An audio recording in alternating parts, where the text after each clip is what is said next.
This idea is the decorations for the centerpieces on the tables. It also worked as the number for the table. So if you are assigning people an exact seat, it works in two ways. On the one side, it has different Dr. Seuss messages, and if you go online, I found probably 20 different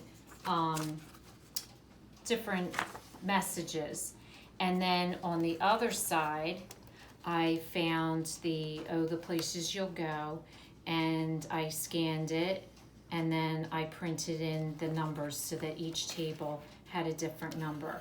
I found these picture frames on Amazon. They're really, really adorable. They're two-sided, perfect size for the middle of a table, doesn't take up a lot of room, and they were in the red and blue, which matched my theme.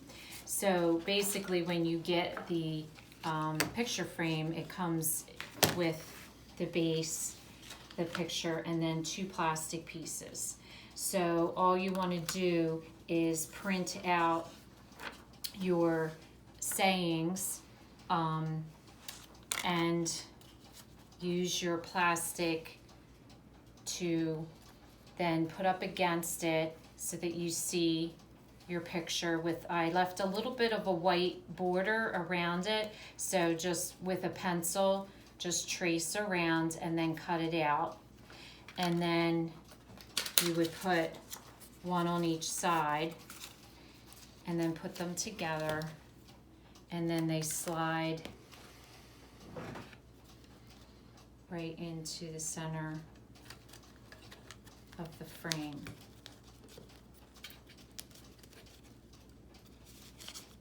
It's usually not this hard, but I'm standing up. So, and then it just fits right into the base. So they're nice for storing if you want to keep them for later use. So these were a great way to decorate the tables, to have the Dr. Seuss theme, and be able to number your tables.